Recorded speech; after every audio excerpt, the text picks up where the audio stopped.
고양이가 물을 안 마시는 진짜 이유 4가지. 구름냥냥. 고양이가 물을 안 마시는 진짜 이유 4가지. 물그릇 위치 하나가 달라지면 우리 아이의 음수 습관도 달라질 수 있습니다. 혹시 우리 아이가 물을 너무 안 마셔서 이러다 나중에 신장 건강에 문제가 생기면 어떡하지? 매일 걱정하고 계신가요? 사료는 잘 먹는데 물그릇에는 좀처럼 다가가지 않는 모습을 보면 괜히 내가 뭔가 잘못하고 있는 건 아닐까 마음까지 무거워지죠. 저도 구름이를 처음 키울 때 물을 잘 마시지 않는 모습을 보면서 걱정했던 적이 있어요. 그런데 집사님, 너무 자책하지 마세요. 고양이가 물을 잘 마시지 않는 데에는 단순한 입맛뿐만 아니라 환경과 본능적인 선호가 영향을 줄 수 있습니다. 오늘은 물그릇의 위치와 모양 그리고 관리 방법을 조금씩 바꿔서 우리 아이가 물을 더 편안하게 마실 수 있도록 도와주는 방법을 알려드릴게요. 끝까지 보시면 우리 집 물그릇을 왜 여기에 두고 있었지? 싶으실지도 모릅니다. 1. 고양이가 물그릇을 거부하는 진짜 이유. 집사님, 혹시 지금 밥그릇 바로 옆에 물그릇을 두고 계신가요? 아마 많은 집사님들이 이렇게 하고 계실 거예요. 사료를 먹고 바로 물을 마실 수 있으니까 사람의 입장에서는 가장 편리해 보이는 배치입니다. 그런데 고양이의 입장에서는 어떨까요? 고양이는 사람보다 냄새와 주변 환경의 변화에 훨씬 민감합니다. 그리고 물을 마시는 행동 역시 고양이에게는 단순히 목이 마르니까 하는 행동만은 아닙니다. 주변이 안전한지, 물이 깨끗한지,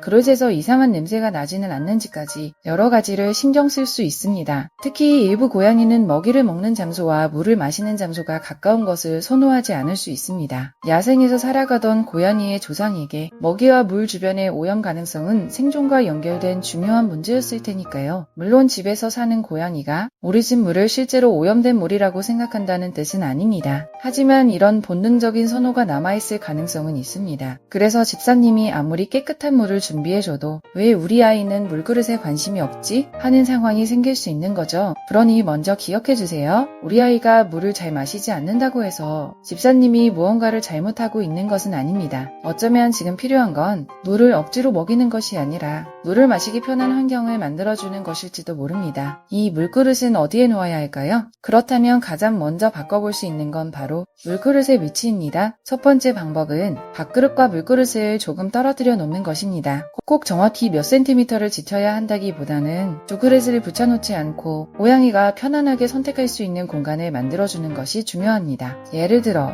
밥그릇은 주방 쪽에 두고 물그릇은 거실 한쪽에 놓아볼 수 있습니다. 또는 고양이가 자주 지나다니는 곳에 물을 하나 더 준비해볼 수도 있습니다. 여기서 중요한 포인트가 하나 있습니다. 물그릇은 하나만 있어야 한다는 생각을 내려놓는 겁니다. 고양이가 물을 마시는 장소를 직접 선택할 수 있도록 집안의 여러 곳에 물을 마련해보는 것도 방법입니다. 거실을 자주 이용한다면 거실에 하나, 잠자는 공간 근처를 자주 이용한다면 그 주변에도 하나, 하지만 화장실 바로 옆이나 사람이 계속 지나다니는 시끄러운 곳은 피하는 것이 좋습니다. 고양이가 물을 마시는 순간에는 주변이 조용하고 안전하다고 느끼는 것이 중요하기 때문입니다. 그리고 물그릇을 옮겼다면 바로 효과가 나타나지 않는다고 실망하지 마세요. 고양이는 익숙한 환경의 변화를 좋아하지 않는 경우가 많습니다. 처음에는 물그릇을 바라보기만 할 수도 있습니다.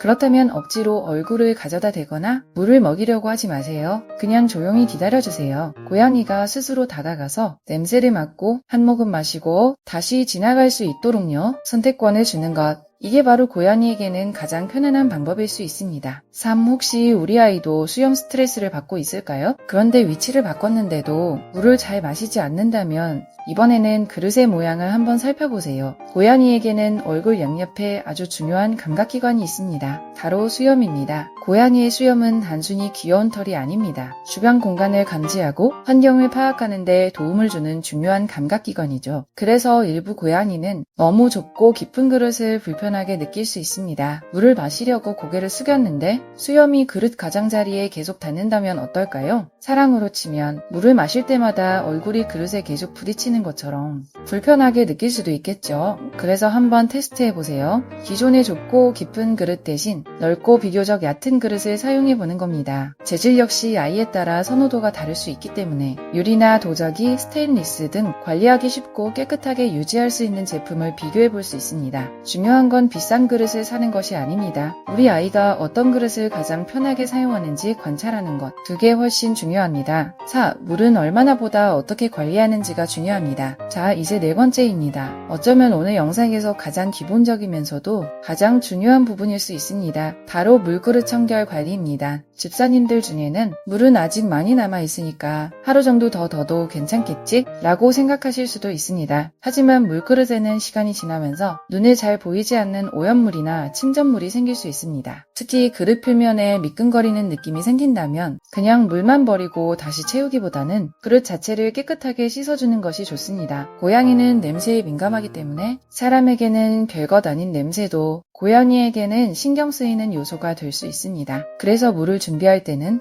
물을 새로 채우는 것뿐만 아니라 그릇도 주기적으로 깨끗하게 세척해주세요. 그리고 가능하다면 물그릇을 여러 개 준비해서 하나를 사용하는 동안 다른 그릇을 세척하고 말리는 방법도 좋습니다. 또 하나, 물을 마시는 장소가 깨끗하더라도 그 주변에 사료 부스러기나 먼지가 계속 쌓인다면 고양이가 불편해할 수 있습니다. 그러니 물그릇 주변까지 함께 확인해주세요. 그리고 여기서 집사님들이 꼭 기억하셨으면 하는 게 있습니다. 완벽하게 관리하려고 스트레스 받지 않으셔도 됩니다. 매일 조금씩 깨끗하게 관리하고 우리 아이의 행동을 관찰하는 것만으로도 충분합니다. 오, 물을 잘 마시지 않는다면 이것도 확인해주세요. 그런데 여기서 정말 중요한 이야기를 하나 해야 합니다. 고양이가 물을 많이 마시지 않는다고 해서 무조건 건강에 문제가 있다는 뜻은 아닙니다. 특히 습식 사료나 수분이 많은 음식을 먹는 고양이는 음식으로 섭취하는 수분이 있기 때문에 물그릇에서 마시는 양만 보고 전체 수분 섭취량을 판단하기는 어렵습니다. 반대로 평소와 비교해서 갑자기 물을 마시는 양이 크게 달라졌거나 소변을 보는 횟수나 양이 달라지고 식욕이나 활력이 떨어지는 등 다른 변화가 함께 나타난다면 단순히 물그릇의 위치 때문이라고 생각하지 마시고 수의사와 상담해보는 것이 좋습니다. 특히 고양이는 아픈 모습을 숨기는 데 익숙한 동물이기 때문에 평소와 다른 작은 변화도 집사님이 잘 관찰해주는 것이 중요합니다. 그러니까 오늘 영상의 핵심은 물을 안 마시면 무조건 큰 변이다. 도 아니고